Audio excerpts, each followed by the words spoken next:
I'm staying up. I'm wildin' out. What's good, everybody? My name is Gentleman Jugg, And I'm Sud. and welcome back to the Jugg and Son doing WWE last week today. How you doing this week, boy? Yeah, I'm good. Make sure to like, subscribe, hit the bell icon, do all the things all the other YouTubers tell you to do. Son, we're skipping Raw, we're skipping SmackDown. Let's go right over to Crown Jewel. Take me there. So we start off with the OTC, Roman Reigns, and the OG bloodline. And he comes out with Jimmy, and then Jay makes his entrance by himself.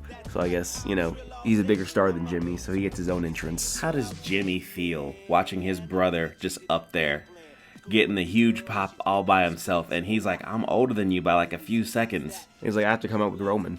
Yeah, I gotta come out with Roman. I have entrance music. But I guess I just gotta walk behind Roman and be in the back. There it is.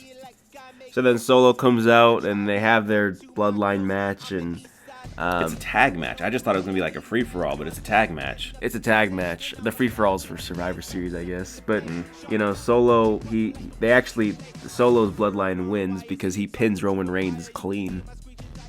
Is it clean? I mean, It's mostly clean. I don't know if you could say it's clean if like it's a tag match where there was like basically a free-for-all. The end result is that Solo did pin Roman Reigns. Yeah, I mean, Solo also pinned Cody in a tag match. Solo's just good at tag matches this year. I guess so. Singles matches be damned.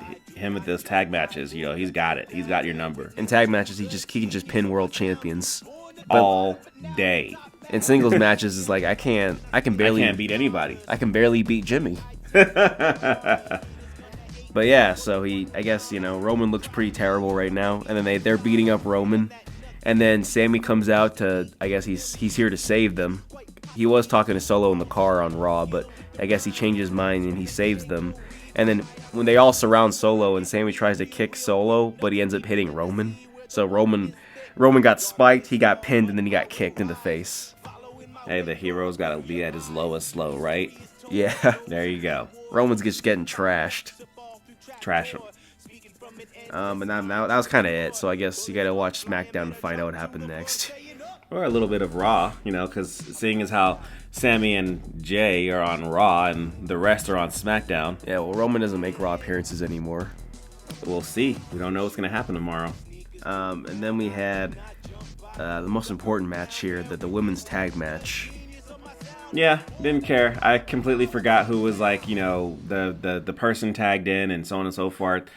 This match did not need to happen, and I don't care. It didn't change anything because This match didn't have to happen at all, and nothing would be different. Whoever's the champion is still the champion. Don't care. Then we had Seth versus Bronson Reed. I was actually hyped for this match, and I was glad to see this match, and it was pretty dope. I was like, all right, I'm sure there'll be more, so I'm like, I'm in. Yeah, I liked it. And it makes sense for Seth to win because I'm like, you beat Brock Lesnar, he beats Braun Strowman, he beats Omos, he beats big dudes. That's what he does. So he's like, this is no different. Beat Bronson Reed, and he did. And he's like, and then Bronson Reed stands back up to look at him and says like, what? You want another one? I'll give you another one. Okay, I mean, I wouldn't want to fight Bronson Reed again, but if I had to, I guess I'm gonna freaking get ready. Yeah. That's what Seth's gonna do. If you're Seth Rollins, this is what you do. I guess we had Randy versus Kevin Owens. I mean, in the match that wasn't, so. It turned into a brawl, and then, Kevin beat up Randy, then jumped off of a ledge and through a table. I don't know if I'm okay with this. It doesn't bother me, it doesn't upset me that much, but it just doesn't feel right. I think why they did this is because they didn't want to have either one of them beat like each other like in a match. They just we'll just have a brawl, so that Kevin can take down Randy without actually beating him. That way, everyone's protected, so Kevin can go after Cody, and so can Randy one day. I guess that's what they were trying to do. It wasn't terrible. I just didn't. I wasn't 100% on board. But yeah. Okay. And then we had Liv Morgan and versus Nia Jax for the women's crown jewel champion. I was more entertained by this by a lot than the women's tag match. It actually went exactly how I thought it was going to go. All the people who I thought were going to show up showed up. And the match ended exactly how I thought it would be, because I'm assuming it's going to probably be Liv versus Rhea at WrestleMania. So they gotta have Liv be the biggest champion so Rhea can fight her. But Yeah. It makes sense for Nia Jax to win to me, but for Liv to win, it makes more sense. although I am tired of the Rhea feud. I've been tired of it for a while, and they're just not going to stop. So It's gonna be at WrestleMania. that's where this is going to end at, seeing as how Rhea got beat up at NXT, but whatever. Basically, she's been fighting Liv like all year. But this freaking belt, they gave it the white glove treatment, brought it out, gave it to Liv. This thing is like her whole body. Yeah, she can't really wear it here. Just covers her whole front torso. It's just like, all right, well, there you go. I mean, hey, congratulations. She got to be the first ever crown jewel for women. So, And cool. we'll probably never talk about this again until next year when they do this I know, again. right? They'll say something not random, but whatever. And then we had, in my opinion, the match of the night, which is LA Knight versus Andrade and Carmelo. This was the match of the night, in my opinion. This was a great match. I liked watching all three of these guys. They just went. Of course, LA Knight, he's getting too old to be doing that whole jump up to the top rope thing. Maybe you got to stop doing that, bro. Yeah, after the thing, it was on the after show or whatever, where Big E's like, "How's your loins, man?" How's your loins? And then LA Knight's like, "Well, you asking about how I feel right now?" And then Big E's like, "Sir. I am asking about your loins, sir."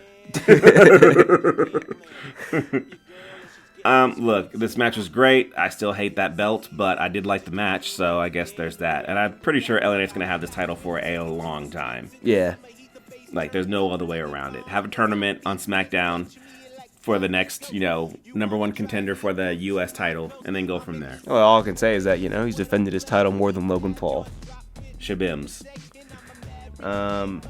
Then we had the main event. We had Cody and Gunther for the Crown Jewel Championship. This match feels like it would have been better if both of these guys were fighting for a title, not this title. Yeah. Know what I mean? Yeah, I was kind of out. I didn't hate it. It was fine. It really was fine. I didn't hate this match at all. It was actually really good. So the fact that this was for the Crown Jewel thing, we already know that Cody Rhodes was not going to lose. Did anybody believe that Cody Rhodes was going to lose? I didn't think so. No, I was just like, Cody beat Roman, so there's no reason why he should lose this match, and he didn't, and he got to be the first ever Crown Jewel. And he beat Gunther, so it is what it is. Now, they did win in such a way where it doesn't feel like Gunther looks bad here. Although yes, but if you look at Gunther's promo, though, what I got was he kept saying that I'm not the secondary champion, you're the secondary champion to me, and then he lost. So, who the secondary champion is. That looks like it is you, bruh. So, look, and then, I don't know, it looked bad to me for Gunther, because after he talked all of that, he lost, and then he shakes Cody's hands like, yeah, I always respected him. Well, he said that beforehand in the first promos. I guess. I don't know, but that's the show on that right there. There were some extra things, like they had to go off and drive the go-kart down to the WWE experience that's out in Saudi Arabia. And they put on their rings, which I don't know if they're going to be wearing that all the time or if that's just like a 1 week thing. I don't know, but Liv's was going to go on her middle finger because they didn't know what size she was, and then I guess they thought that Cody's finger was way smaller than Liv's, so they had him put it on his ring finger, and he basically shoved that thing on there. I'm like, are you going to get that off? He was like putting it on, he's like, I can't. And Triple H is just looking at him. He's like, put it on. Like, just go like halfway down. And he pushed it all the way on. He pushed it all the way down. And then he got the look on his face like, you might have to cut this off. It's gonna get cut off because that thing is cutting off blood. So, anyways, hey, look, like, subscribe, hit the bell icon, do all the things all the other YouTubers tell you to do. We really appreciate it. Check us out on the Instagram, check us out on the X, check us out on TikTok, and tune in next time because the next one will be available when it's ready. Scoop up your girl and she's getting the spray tan hot. And it was easy as that. Just a few lines of game and we out through the back. I got a black